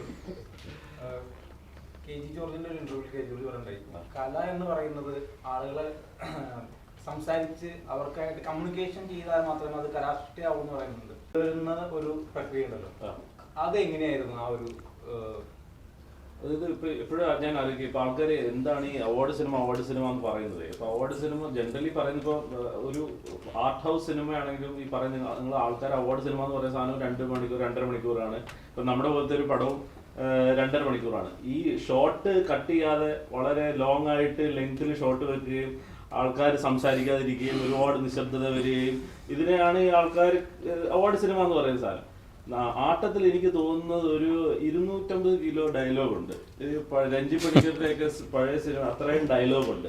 എനിക്ക് തോന്നുന്നില്ല, നമ്മുടെ എഡിറ്റർ ഇവിടെ ഇരിപ്പുണ്ട്, എനിക്ക് തോന്നുന്നില്ല ഒരു 7-8 സെക്കൻഡിന്റെ മുകളിലോട്ടൊരു ഷോട്ട് കട്ട് ചെയ്യാതെ വെച്ചിട്ടുണ്ടോ എന്ന് എനിക്കറിയാം. അത്രയും ഫാസ്റ്റ് ആയിട്ട് പോകുന്ന, അത്രയും ഡയലോഗ് ഇന്റൻസീവ് ആയിട്ടുള്ള, അങ്ങോട്ടും ഇങ്ങോട്ടും ഒട്ടക്കുകളുള്ള, അത്രയും ഫാസ്റ്റ് ആയിട്ട് പോകുന്ന ഒരു സിനിമയാണ്. അപ്പോ അതുകൊണ്ട് എനിക്ക് ഇതിന്റെ ഒരു ബുദ്ധിമുട്ട് ഒരിക്കലും ഫേസ് ചെയ്യേണ്ടി വന്നിട്ടില്ല.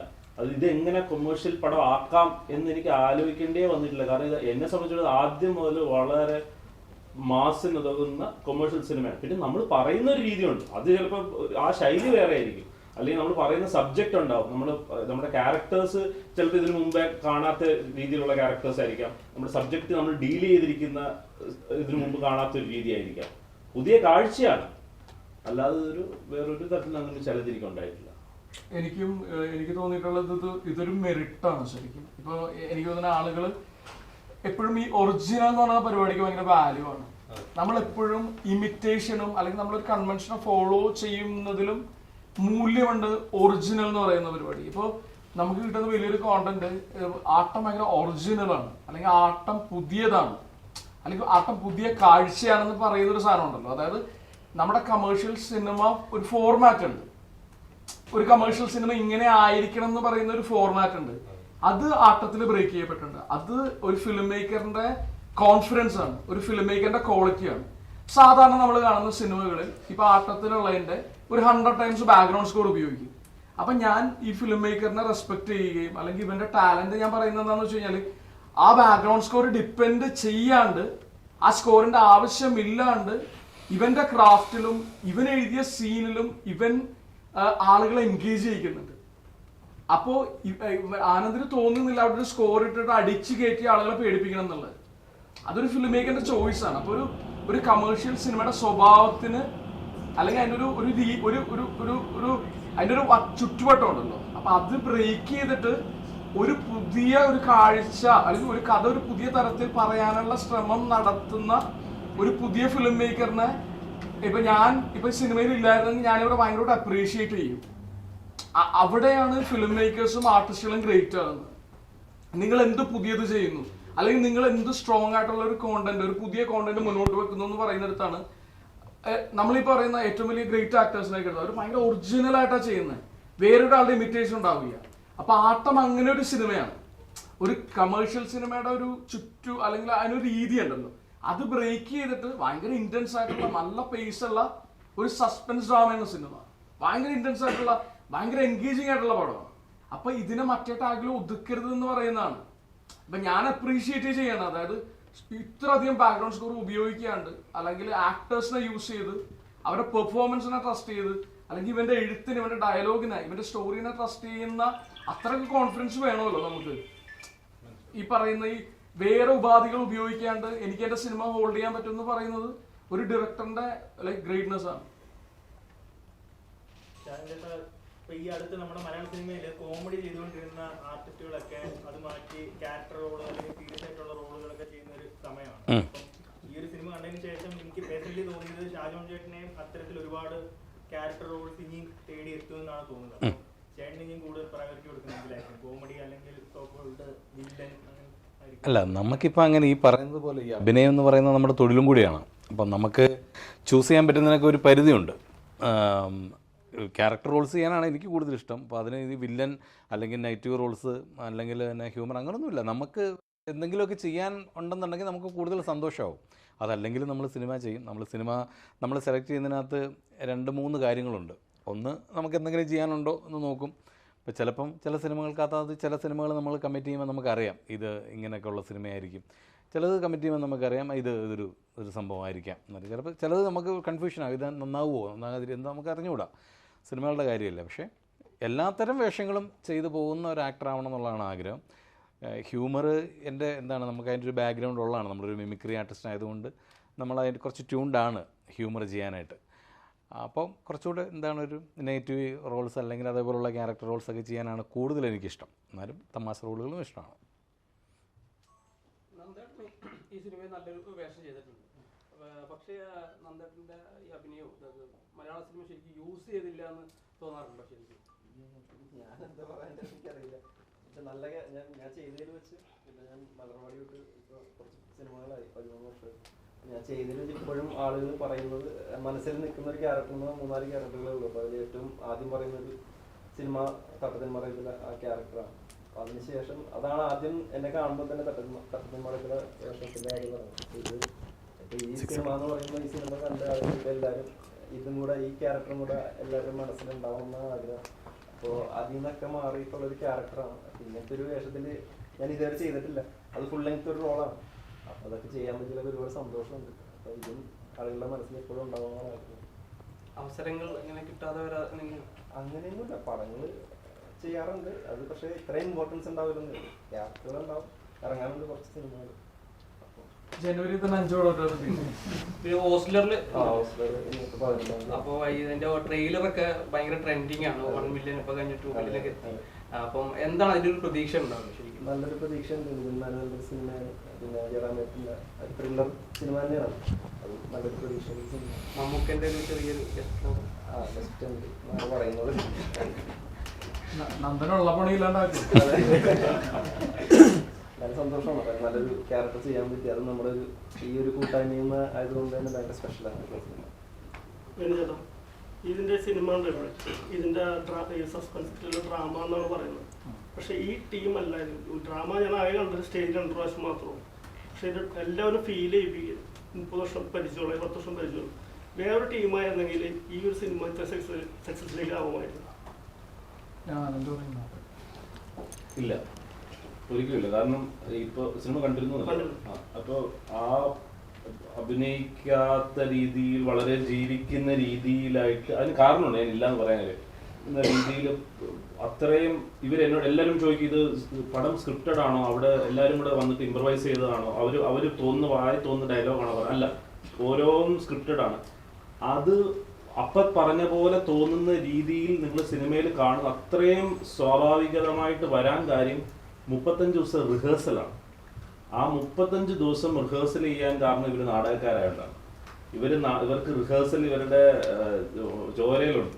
അപ്പം എപ്പോൾ രാവിലെ 9 മണി തൊട്ട് രാത്രി 9 മണി വരെ റിഹേഴ്സൽ ചെയ്യാനും നിൽക്കാനും ഒരു പക്ഷേ ഇപ്പം പ്രത്യേകിച്ച് ഞാൻ ആദ്യത്തെ സിനിമ ചെയ്യുമ്പോൾ എനിക്ക് സിനിമയിലുള്ള ആർട്ടിസ്റ്റുകളെ വെച്ചിട്ട് അത് ചെയ്യിക്കാൻ പറ്റില്ല. അവർക്ക് ബുദ്ധിമുട്ടുണ്ട്. അവരുടെ ജീവിതത്തിൽ നിന്ന് അവരുടെ ബിസി സ്കെഡ്യൂളിൽ നിന്ന് ഷൂട്ടിൽ നിന്ന് 35 ദിവസം മാറ്റി വെക്കാൻ പറ്റില്ല. അതുകൊണ്ടാണ് ഇവര് ഈ സിനിമയ്ക്ക് ഏറ്റവും അനുയോജ്യമായ നടന്മാർ ഇവര് തന്നെയാണ്. ഇവരുടെ മുകളിലോട്ട് ആരും ഡ്രാമയായിട്ട് തോന്നിയിട്ടില്ല, അഭിനയിക്കുന്നതായിട്ട് തോന്നിയില്ല, അതെ അതാണ് അതിന്റെ കാരണം അതാണ്. ഞാൻ പറയാം, ആ റിഹേഴ്സലാണ്. ആ 35 ദിവസം റിഹേഴ്സൽ ചെയ്യാനായിട്ടുള്ള ഇവരുടെ മനസ്സാണ് അതിന് കാരണം.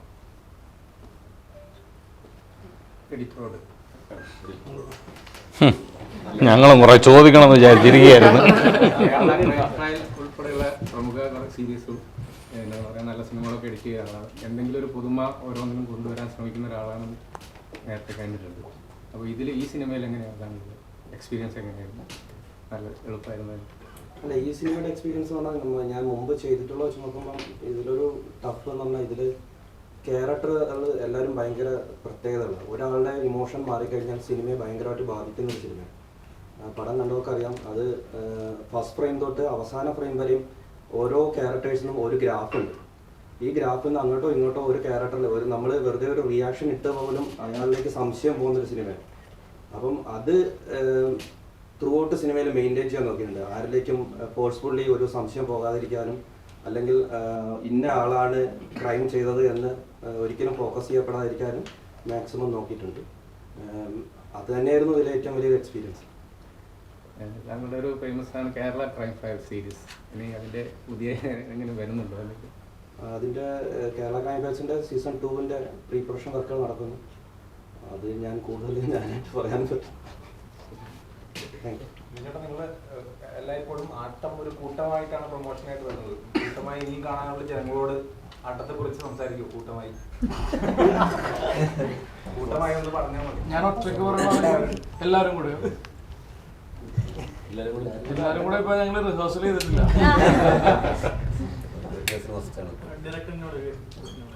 റിയേഷന്റെ കാര്യം പറഞ്ഞതുകൊണ്ട് ചോദിക്കുകയാണ്.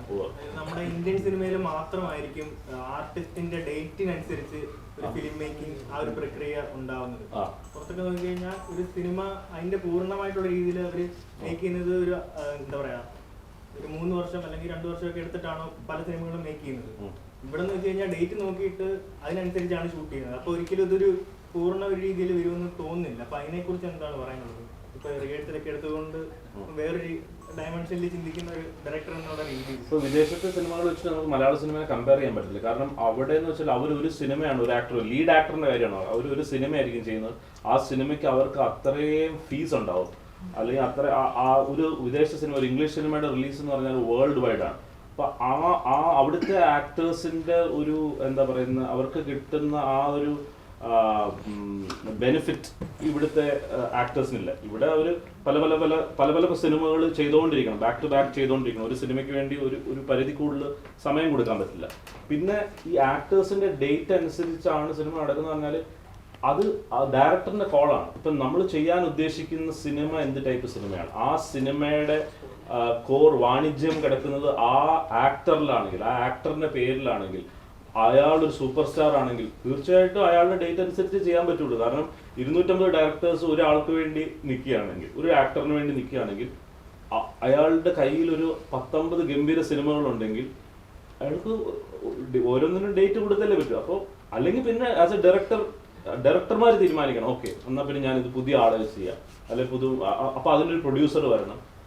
അപ്പം അങ്ങനെ മൾട്ടിപ്പിൾ ഫാക്ടേഴ്സാണ് അതാവുന്നത്. അപ്പം ഡേറ്റിന് വേണ്ടി വെയിറ്റ് ചെയ്യാൻ മാർഗം കൊടുക്കും. അല്ല, പിന്നെ ഭാവിയിൽ സിനിമ എടുക്കുമ്പോൾ ഈ പറയുന്ന പോലെ റിഹേഴ്സൽ അല്ലെങ്കിൽ അത്തരത്തിലുള്ള അത് ഓരോ സിനിമയുടെ ആവശ്യമാണ്. ഇപ്പൊ ഞാൻ ചെയ്യുന്ന എല്ലാ സിനിമയ്ക്കും റിഹേഴ്സൽ ആവശ്യം വരില്ല.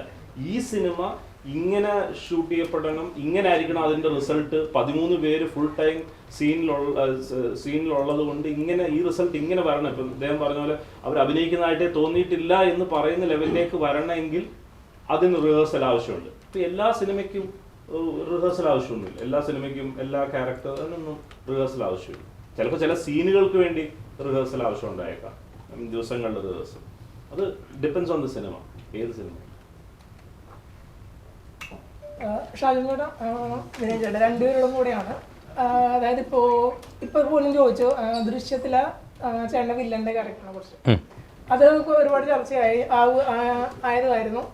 പക്ഷെ ഞാൻ നോക്കുകയാണെങ്കിൽ ഇതിനു മുമ്പ്, ദൃശ്യത്തിന് മുമ്പ് ഒരു നല്ല വില്ലൻ വേഷം ചെയ്തൊരു സിനിമയായിരുന്നു ഉറുമ്പുകൾ ഉറങ്ങാറില്ല.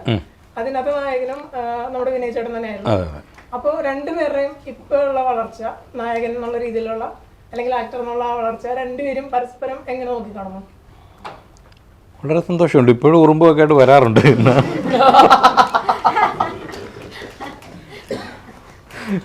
ഇപ്പോഴും നിലനിൽക്കുന്നില്ല. ഉറുമ്പുകളുണ്ട് ഇപ്പോൾ 4-5 വർഷം. 4-5 15 8 വർഷം. അപ്പൊ അവിടെ നിന്ന് ഇപ്പൊ എത്തി നിൽക്കുമ്പോൾ ഇപ്പോഴും നമ്മൾ ഇതൊക്കെ തന്നെ ചെയ്ത് ജീവിക്കുന്നു എന്ന് പറയുന്നതാണ് വലിയ കാര്യം. പിന്നെ ഇപ്പൊ ഞാൻ എന്നെ സ്വയം വിലയിരുത്തുമ്പോൾ ഈ പറയുന്ന പോലെ റോക്കറ്റ് വിട്ട് പോലെ മുകളിലേക്ക് പോയിട്ടൊന്നുമില്ല. എനിക്ക് വളരെ ധാരണയുണ്ട്. പക്ഷേ സ്ലോ ആൻഡ് സ്റ്റഡിയാണ്. പക്ഷെ ഞാൻ പതുക്കെ ആണെങ്കിലും ഞാൻ മുമ്പോട്ടാണ് പോയിക്കൊണ്ടിരിക്കുന്നതെന്നാണ് ഞാൻ വിശ്വസിക്കുന്നത്. അപ്പം അങ്ങനെയൊക്കെ ഈ പറയുന്ന പോലെ എപ്പോഴും നമ്മുടെ ഒരു ലക്ഷറി എന്ന് പറയാൻ വേണ്ടിയിട്ട് നമ്മൾ ഇപ്പോഴും അഭിനയിക്കുന്നു. നമുക്ക് മുന്നോട്ട് നോക്കുമ്പോൾ നമുക്ക് ഇഷ്ടപ്പെട്ടൊരു സിനിമ ചെയ്യാൻ ഉണ്ടെങ്കിൽ അത് നമ്മൾ സാറ്റിസ്ഫൈഡ് ആണ്, ഹാപ്പിയാണ്. എന്നെപ്പറ്റി പറയാനാണെന്നുണ്ടെങ്കിൽ ഇപ്പം നിങ്ങൾ തന്നെ പറയുന്നുണ്ട്, മുമ്പ് കണ്ടിട്ടില്ലാത്ത സിനിമയിലുള്ള പോലത്തെ അഭിനയമാണെന്ന് പറയുന്നത് തന്നെ വലിയ കാര്യമല്ലേ. പിന്നെ വിനയോടൊപ്പം അഭിനയിക്കാൻ കഴിഞ്ഞാൽ വളരെയധികം സന്തോഷമുണ്ട്. കാരണം ഓരോ സിനിമയിലും ഇത്രയധികം ഡെഡിക്കേഷനുള്ള ആർട്ടിസ്റ്റുകൾ വളരെ കുറവാണ്, മനസ്സിലായില്ലേ. അപ്പോൾ അത് ഓരോ സീൻ ചെയ്യുമ്പോഴാണെങ്കിൽ, അതിപ്പോൾ ഉറുമ്പുകൾ ഉറങ്ങാറുള്ളപ്പോൾ ആ സിനിമ ചെയ്തപ്പോൾ ഞാൻ പേടിച്ചു പോയിട്ടുണ്ട്. കാര്യം എന്നോട് ദേഷ്യപ്പെടുന്ന ഒരു സീനിൽ എന്നെ കെട്ടിയിട്ടിരിക്കുക. എനിക്കാണെങ്കിൽ ഫുള്ള് മറ്റേ തേനും ഒഴിച്ച് പഞ്ചസാര ഇട്ട് കയറും കൊണ്ട് കെട്ടിയിട്ടിരിക്കുക. ഞാൻ നോക്കുമ്പോൾ വിനയ എൻ്റെ മുമ്പിൽ നിന്ന് കാറുക. എന്ന് പറഞ്ഞു. ഞാൻ ചോദിച്ചു, പിന്നെ എന്നെ പറ്റി എന്തൊരു കുഴപ്പമുണ്ടോ എന്ന് ചോദിച്ചാൽ പറഞ്ഞ്, ഇല്ല ചേട്ടാ, അത് നമ്മളിങ്ങനെ പ്രാക്ടീസ് ചെയ്ത് വെച്ചിരിക്കുകയാണ്, നമ്മളതങ്ങനെ ചെയ്യുന്നതിന് മുമ്പ് നമുക്കത് ചെയ്യണം. അപ്പോൾ എനിക്കതിനു മുമ്പ് അറിഞ്ഞുകൂടെ, നമ്മൾ മിമിക്രി എന്നുള്ളൊരു വരമാണല്ലോ. അപ്പോഴാണ് ഇതെന്താണ് ഈ തിയേറ്റർ ആക്ടർ എന്ന് പറഞ്ഞാൽ എന്താണ്. അപ്പോൾ ഞാനത് കഴിഞ്ഞ് കുറേ പേരോട് ചോദിച്ചപ്പോഴാണ് അറിയുന്നത് വിനയുടെ ഒക്കെ ഒരു എക്സ്പീരിയൻസ്. കാരണം കുറേ വർഷം ഇങ്ങനെ പോയി പഠിച്ച് അതിന് വേണ്ടിയിട്ട് അതിൻ്റെ കുറേ പ്രാക്ടീസ് ചെയ്ത്, അപ്പം അതിൻ്റെയൊക്കെ ഒരു അത് കഴിഞ്ഞ് മറ്റൊരു പടത്തിലും എന്നോട് ആരോ പറഞ്ഞു, ഇങ്ങനെ വിനയ് ഇങ്ങനെ ചെയ്യുന്ന കണ്ടിട്ട് വേറൊരു ആക്ടറും അതുപോലെ ട്രെയിൻ ചെയ്ത് നോക്കിയിട്ട് ചെയ്തപ്പം നന്നായി എന്നൊക്കെ പറഞ്ഞു. അപ്പം അങ്ങനെ എന്താണ് ചെയ്യുന്ന ജോലിയോട് 100% ഡെഡിക്കേഷൻ ഉള്ള ഒരാളാണ് വിനയ്. വിനയുടെ കൂടെ വീണ്ടും ഒരു സൂപ്പർ ഹിറ്റ് സിനിമയിൽ അഭിനയിക്കാൻ കഴിഞ്ഞാൽ ഒരുപാട് സന്തോഷം. ഒരുമിച്ച് രണ്ടുപേർക്കും ഞാൻ യൂഷ്വലി ഈ സിനിമയ്ക്ക് സംഭവിച്ച, ഇപ്പോൾ നേരത്തെ അജിത് സാറിനെ കുറിച്ച് പറഞ്ഞു, അതുപോലെ നമ്മളുടെ ഈ കൂട്ടായ്മക്ക് സംഭവിച്ച ഏറ്റവും വലിയ 2 ഭാഗ്യങ്ങളാണ് സെറിനും ഷാജുൻ ചേട്ടനും. ഇപ്പോൾ നമ്മളിൽ പെടാത്തൊരു കഥാപാത്രം ഈ സിനിമയിലുണ്ടെന്ന് അല്ലെങ്കിൽ ആനന്ദ് പറയുകയുണ്ടായിരുന്നു. ആനന്ദ് എനിക്ക് 3-4 പേരുകൾ തന്നു. എന്നിട്ട് എന്നോട് പറഞ്ഞു, ഈ 4 പേരും നമ്മുടെ കഥാപാത്രത്തിന് ആപ്റ്റാണ്, ഷാജുൻ ചേട്ടൻ ചെയ്ത കഥാപാത്രത്തിന്. അപ്പോൾ ഇതിൽ നിന്ന് നമുക്ക് ആരെ അപ്രോച്ച് ചെയ്യണമെന്ന് ഞാൻ ഇങ്ങനെ പേപ്പർ ഇങ്ങനെ നോക്കിയിട്ട് ഞാൻ ബാക്കി 3 പേരുടെ പേര് കണ്ടപ്പോൾ അത് 3 പൊത്തിപ്പിടിച്ചിട്ട് ഞാൻ ഒരു പേരേ കാണുന്നുള്ളൂ. ഞാൻ അധികം ടൈമൊന്നും എടുത്തില്ല. ഞാൻ അപ്പം തന്നെ പോയിട്ട് പുറത്തിറങ്ങി അപ്പോൾ ഷാജുനെ വിളിച്ചു, ചേട്ടാ ഇതേപോലെ സിനിമ നടക്കുന്നുണ്ട്. കാര്യം എനിക്ക് ഭയങ്കര ഉറപ്പാണ്. കാര്യം നമ്മുടെ ഈ സുഹൃത്തുക്കൾ ഇവർ ഭയങ്കര റോ ആയിട്ടുള്ള, ഭയങ്കര ജെനുവിനായിട്ടുള്ള, ഭയങ്കര അങ്ങനത്തെ ആക്ടേഴ്സാണ്. അപ്പോൾ ഇവരുടെ ഏതെങ്കിലും ഒരു സ്റ്റാർഡം ചുമക്കുന്ന ഒരു ആക്ടർ വന്നാൽ ചിലപ്പോൾ ഒന്ന് പതറാനുള്ള സാധ്യതയുണ്ട്. നമ്മളിപ്പോൾ ആനന്ദിൻ്റെ അല്ലെങ്കിൽ ആസ് എ ഫിലിം മേക്കർ അവൻ്റെ ഏറ്റവും വലിയ ഒരു പൊട്ടൻഷ്യൽ ഞാൻ കാണുന്നത് ഓരോ ആക്ടറിനെ ഓരോ തരത്തിൽ ട്രീറ്റ് ചെയ്തിട്ട് അവരുടെ ഏറ്റവും നല്ല ഔട്ട്പുട്ട് പുറത്തേക്ക് ഇറക്കുന്നതാണ്. അപ്പോൾ ഷാജോൻ ചേട്ടൻ്റെ പേര് മാത്രമേ ഞാൻ കാണുന്നുള്ളൂ ആ കൂട്ടത്തിൽ. ഞാൻ അപ്പം തന്നെ ഷാജോൻ ചേട്ടനെ വിളിക്കുന്നു, ഞാൻ ഇത്ര ഒരു കാര്യം പറയുന്നു. ഷാജോൻ ചേട്ടൻ്റെ ഏറ്റവും വലിയ പ്രത്യേകത, പുള്ളി ഞാൻ കണ്ട ഏറ്റവും ലേണറാണ്. അതായത് പുള്ളി എളിമ കൂടുതലുണ്ട്, ആ ഒരു കുഴപ്പമുണ്ട്. പക്ഷെ ഇത്ര വർഷങ്ങൾക്ക് ശേഷവും പുള്ളി ഭയങ്കര ഒരു ക്യൂരിയസ് ആണ്. അപ്പോൾ എനിക്കറിയായിരുന്നു ഇത്തരം ഒരു സിനിമ, ഇപ്പം നമ്മൾ ഭയങ്കര ബഡ്ജറ്റുള്ളൊരു സിനിമ അല്ലെങ്കിൽ ഷാജുൻ ചേട്ടൻ ഏറ്റവും കൂടുതൽ വലിയ കമേഴ്ഷ്യൽ സിനിമകളുടെ ഭാഗമായിട്ടുള്ള ആളാണ്. അപ്പം നമുക്കങ്ങനെ അപ്പം ഇപ്പം നമുക്കും കൂടെ അഫോർഡ് ചെയ്യാൻ പറ്റണമല്ലോ. അപ്പം എനിക്ക് ഷാജുൻ ചേട്ടനെ എൻഷുർ ചെയ്യാൻ പറ്റുന്നൊരു കാര്യം, ഈ ഒരു ഫിലിം മേക്കിംഗ് പ്രോസസ്സ് ഒരു പുതിയ അനുഭവമായിരിക്കും. അല്ലെങ്കിൽ ഷാജുൻ ചേട്ടൻ്റെ ഈ ക്യാരക്ടർ ഭയങ്കര രസമായിരിക്കും എന്നൊക്കെയുള്ള തരത്തിൽ പറഞ്ഞു. ഷാജോൺ ചേട്ടൻ ഗ്രൂപ്പിൽ ഇന്നായി കഴിഞ്ഞപ്പോൾ ഞങ്ങൾ എല്ലാവരും ഭയങ്കര താങ്ക്ഫുൾ ആണ്. അല്ലെങ്കിൽ നമ്മുടെ കൂട്ടത്തിലേക്ക് ഷാജോൺ ചേട്ടൻ വന്ന് ഇത്ര മനോഹരമായിട്ട് കഥാപാത്രം ചെയ്തു എന്നുള്ളത്. അതുപോലെ തന്നെ സെറിൻ്റെ കേസ് സിനിമ കണ്ട ആളുകൾക്ക് അത് കറക്റ്റായിട്ട് ജഡ്ജ് ചെയ്യാൻ പറ്റും. അപ്പോൾ ഒരുപാട് നന്ദിയുണ്ട് കേട്ടോ. എല്ലാ സ്ഥലങ്ങളിലും ഇരുത്തി എന്നോട് നന്ദി പറഞ്ഞാൽ ഒതുക്കുന്നൊരു പ്രവണതയുണ്ട്. ഞാനും നന്ദി പറഞ്ഞു.